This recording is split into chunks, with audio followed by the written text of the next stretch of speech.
Anong mensahe ang kailangang malaman ng mga air sign ngayon o within 1 week from now?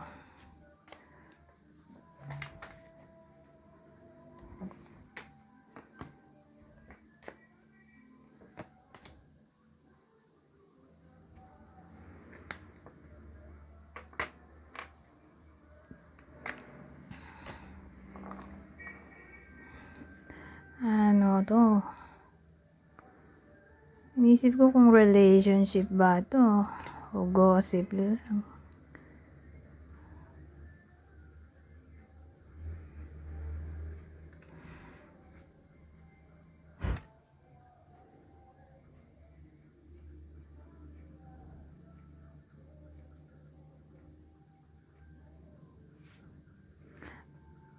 Ayaw talaga. Hindi ko ma-gets kung sa career ba to. Pero ang initial intuition ko, relationship to.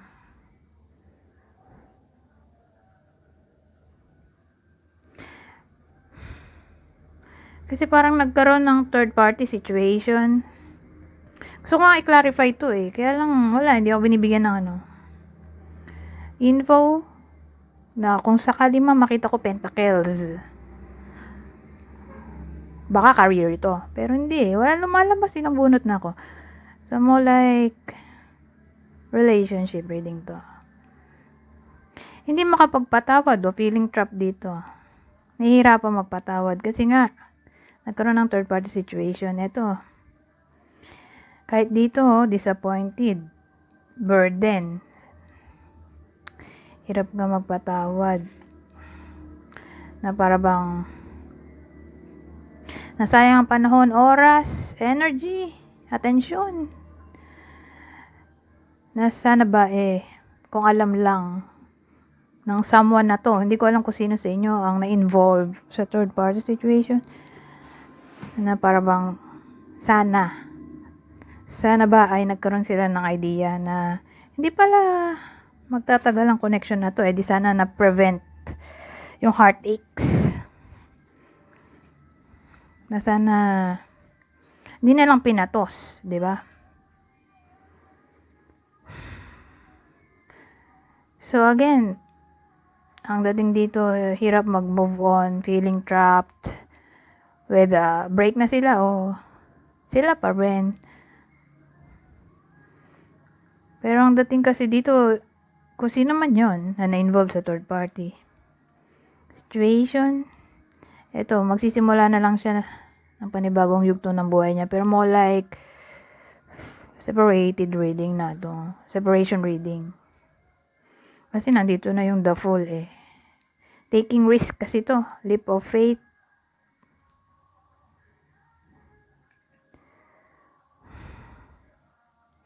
Kasi parang no contact na sila ngayon eh. Nagbumaliktad to. Tapos ito kasi ano to eh. Pag nakaganito. Ay, di pala kita. Diyos ko po. Pag nakaganyan, yun. Pwedeng magkabalikan. Pero pag ganito, wala na yan. Separated na.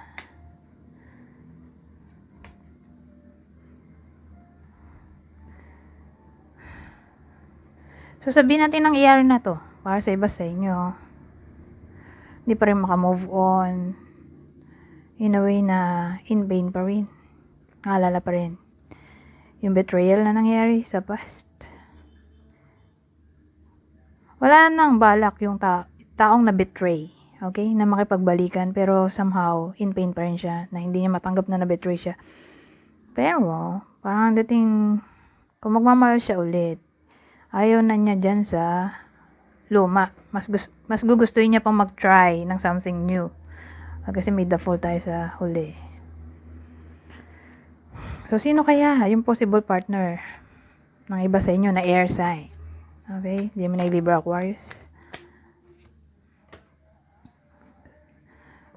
Leo.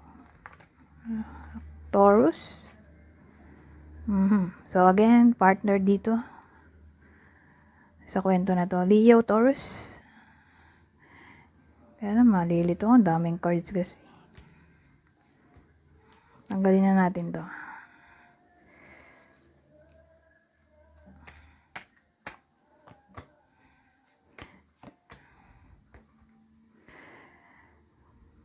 Ano to? Betrayal na naman. Pera naman ngayon. Ay hindi, more like nangyari na to. Oh, who knows? Baka mangyayari pa lang.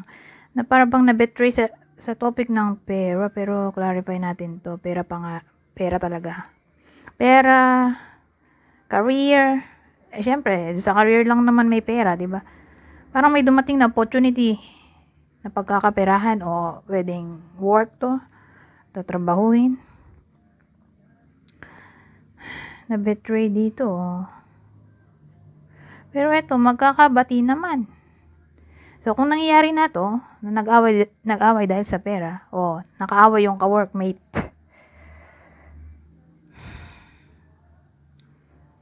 o problema sa career in general, eto magkakabati na. So, sino kaya yung nakaaway ng iba sa inyo? Kasi enemy na to.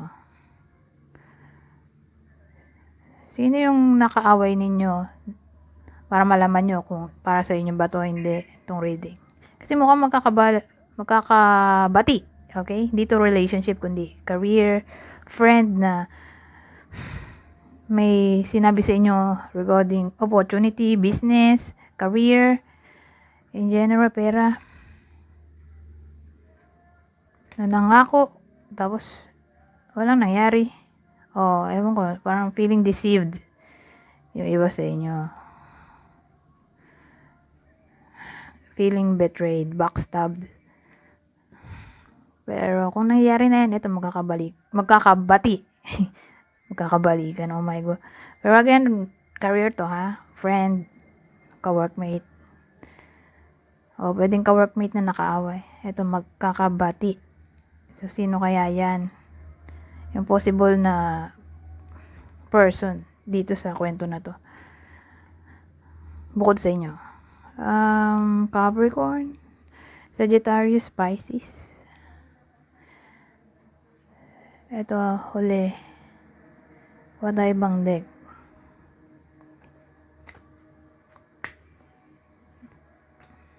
Teamwork. Work with others to make this situation come about.